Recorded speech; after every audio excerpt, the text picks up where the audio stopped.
Hi, your next challenge is entitled, How many solutions does this quadratic have? A quadratic equation, ax squared plus bx plus c equals 0, that's the standard form, has either 0, 1, or 2 distinct solutions for real values of x. No real values. Given a, b, and c, you should return the number of solutions to the equation. See the examples below. Notice the 1 here represents the a coefficient, 0 would go in for b, and negative 1 would be c. So that 0 would kill off this term. The 1 would just reduce to x squared, and since c was negative 1, you get this minus 1 instead of the plus c. They're just saying minus 1 equals 0, and you can see the solutions of that. Imagine if you added 1 over to this side, you have x squared equals 1, and then, yeah, both 1 squared and negative 1 squared equals 1. So you can do the same with these remaining ones. Make sure that you understand that. There's a couple notes at the bottom. You do not have to actually calculate the solutions to these problems. Just return how many solutions there are. And note that a will always be non-zero. That's sort of a rule. This isn't quadratic if you kill off this term. So that said, be sure that you realize that you don't have to calculate the solutions. That's more work than you have to do, and it will save you some trouble. So I guess then the question is, right, if you're not going through and calculating these, then how do you know how many solutions there are? So I found a nice page that explains that at a website called Info. Please, I can link to this.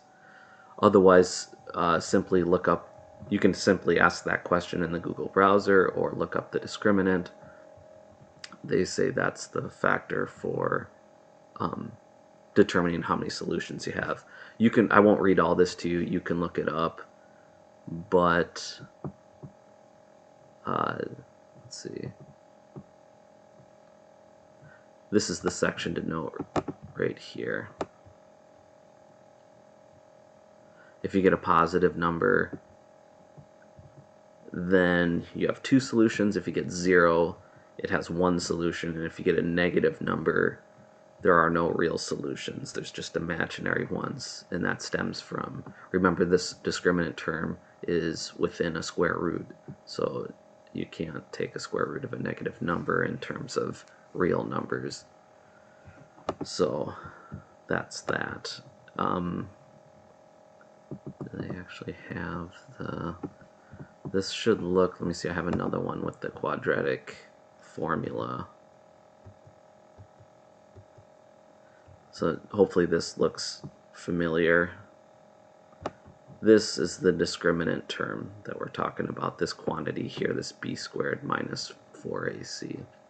So we only have to be concerned with that portion of the quadratic formula. That's going to give us enough information to answer this problem at hand. So, yeah, I think we're ready to code then. And recall that, remember this, b squared minus 4ac. That's our discriminant. So, over to the coding. Please pause the video and implement this yourself, and then resume when you're ready. Oops. Okay, so I'm going to probably do a little bit of extra work than I have to. I'm going to introduce some new concepts, though, that I think are helpful for proceeding with the series. We haven't done a lot with actual objects in this series, though this is an object-oriented programming language, and it's a huge part of using it. And we're going to start introducing some of those concepts now. For me, I'm going to, as usual, kind of break the job down into small jobs and then sort of use these helper functions to make the final solution. Then I want to have basically some kind of method that will get the discriminant. given discriminant, given these a, b, and c parameters, and then given a discriminant, determine the number of solutions given the discriminant. That's sort of my idea for solving this. And then I'm also going to make this little helper structure for containing the data. Notice they pass this in as 3 integers. I'm going to wrap these up in a struct. And we've talked a little bit about classes. A struct is analogous, but think of it as more of just kind of holding data. A class will hold data and methods, behaviors associated with the class. And I don't really have that here. It's just going to be a simple data structure that's sort of contains the information I wanted. It wraps it up into one unit. And that's nice because then I can pass this single unit around to functions. I don't have to make functions with 3 parameters. I can make them with 1 parameter. And functions get really ugly when you start adding a lot of parameters to them. There's more moving parts and they're harder to understand, so seek to minimize the size of the parameters you have in your functions. So let's call this, I'm going to make it private to this class. I'm not using it anywhere else. Private, I'll call it coefficients, and use the struct keyword to say what it is. It's a struct, a structure, if you will. And it's going to have public int, we'll call it A, public int B. These are the coefficient names from that standard form of the quadratic equation, so I'll just use their names. And then I'm going to give it a constructor, which is simply the name of the class or struct itself. Pass, and then I'm going to give it some values that are used to initialize these member variables here. So I'll say a value, int b value, int c value. And so this tells us how to construct one of these structs. You'll know that it doesn't have a return type and its name matches the name of the structor class. That's how you know when you're dealing with a constructor. There's no return type, see? And then I'll simply say a equals a value, b equals b value, c equals c value. And now we've made an object of this coefficients type now. Nothing, nothing fancy going on here. I could just keep proliferating variables, right? But we do this to organize our data into collections, small focused collections, right? But you could write a huge program just with variables all over the place, unorganized. But it's a mess in big programs, so I'm doing this. If it seems like extra work, it may be for this problem, but it's going to save you a lot of trouble in the long run. So now that I have this coefficients structure, I can make objects of this type and use them. And so this whole class struct thing, right? Again, technically it's not needed, but it's really efficient, right? So think of the native data types that we have: booleans, integers, doubles, and stuff like that. We can make our own types, right? We're not limited to just that handful of types that we get out of the box with C#. This allows us to define our own custom types, which is really handy. It's nice. So we don't want to deal in all these really basic types. We want to sort of compose them to make larger, more complicated objects, or more complex, I should say. It actually becomes easier when you organize your data. I shouldn't say more complicated, but more complex objects. So that's sort of the thought process behind that. So now let's make this helper method here for getting the discriminant. I'm going to say, again, private, that's not used outside of this. Mine's going to be static, to the class. I don't need an object of type program to use it. It doesn't make any sense. So I'm just going to make this a static method. And I'm going to call, it's going to return an integer representing the discriminant. And I'll just call it get discriminant given coefficients. That struct we just made. I'll just call it C. You can name yours whatever you want. So given some coefficients, right, we can calculate the discriminant. We saw from the website that it's b squared minus 4ac. Feel free to look that up again if you don't recall. So that makes this pretty easy. B squared, I will simply say return c dot, let's get the b value, times c dot b, right? That's squaring it, multiplying it by itself is squaring it. B squared minus 4 times a times c, right? B squared minus 4ac. If this c name is bugging you, like I said, name yours whatever you want that makes it clear. You could call this thing coefficients, so you get coefficients b times coefficients b. You know, if that's easier for you to read, do whatever you think makes it very readable. So yeah, that's a nice way to get a discriminant. And notice with this one parameter, I don't have to pass 3 integer values in there. And then if you're doing harder problems, then you know, you may have 3 other variables from some other aspect of the problem, and you get these huge signatures that are ridiculous. So don't do that. Package it up. Keep it neat and tidy. So we have discriminant. So we can go like this now.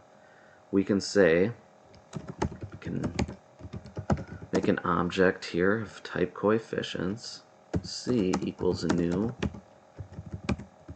coefficients a, b, c. Remember, in our constructor we take 3 integer values, an a value, a b value, and a c value.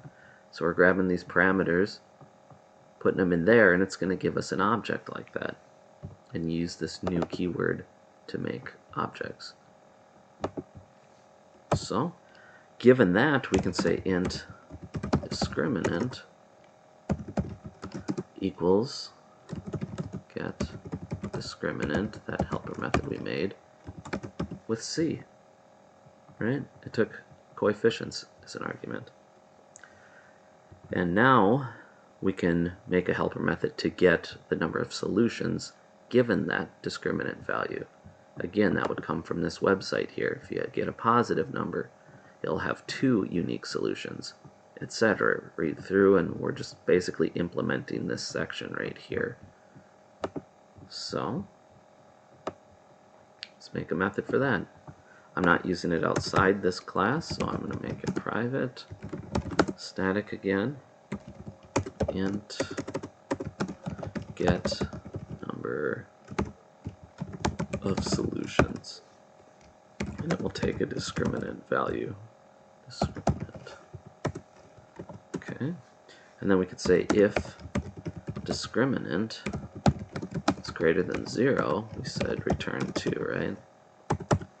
If discriminant equals 0, return 1, else we're returning 0. Okay, pretty simple. We'll take that now, go back up. We can say int, well, we can, at this point we can return it, right? This is the result of our method. Get number of solutions, discriminant. And the nice thing again about naming your helper methods well is that they're sort of self-commenting. I don't need these comments cluttering up the code now.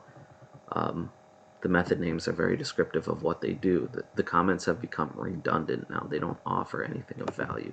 They just get in the way. So I'm going to remove them. Note also that we can condense this down to one line. We wouldn't need to create the object here. We could do it right in place here, and maybe we'll do that at the end. I'm trying to make this flow and easy to follow. So I think we're good here. We did our steps. We packaged this up into a struct. Didn't have to, but like to do it to be tidy. It'll pay off in the long run. We have a helper method to get the discriminant given these coefficients, and then finally we can obtain the number of solutions from that. So run it. What do we do? What you can see is already defined in this scope at line 3. Oh, sure. Yeah, that's a good one. So do you see what went wrong there? They're on line 3. I called my coefficients variable c, and that's clashing, right? Because within these curly braces, the scope here, we already have a variable named c that was passed in. So it's not fair of us to say that, right? It's confusing. It's ambiguous. It's like, what do you... Wait, I already have something called c. You can't call this c. I don't know what you're talking about. And so that's a very fair complaint. So I'll just call it coefficients. And note that I used lowercase c. If I didn't, it would sort of clash with this new type name that I made. So case matters. And then we'll have to update this to make sense. Otherwise, if we left c, it would try to pass the integer value into this function, but it doesn't take an integer, and that would be bad. So that was a mistake by me. Let's try it again.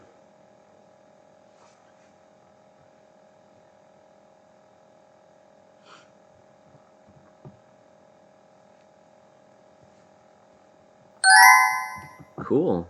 Yeah, it worked out. So that may be more code than you used, but you know, we're introducing some important concepts here. A struct, which is very much like a class, but it's meant for holding data, small things.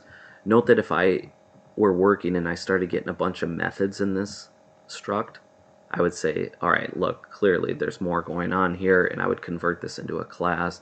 I'd put it in its own file and stuff like that. But for little data containers, you know, just working in my own space here, sure, package it up into a struct, that's fine. So yeah, we've been doing all these static kind of methods here, and this is kind of cool. It gives us, we use some object-oriented type programming here where we actually make an object. So that was a nice little start, dipping the toes in the water, if you will. And then again, you don't need all these temporary variables. You should be able to do something like this, and then even this one, right?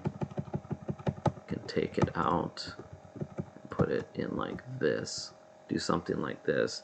And I'll leave it up to you to determine if this is readable, if this is too much. I don't think it's bad in this case, but you could imagine if you did, you know, 5 of these things, you know, it's up to you to determine what you think is readable. But you could do this in, you know, 1 line in that case, right? But three's not bad in my opinion.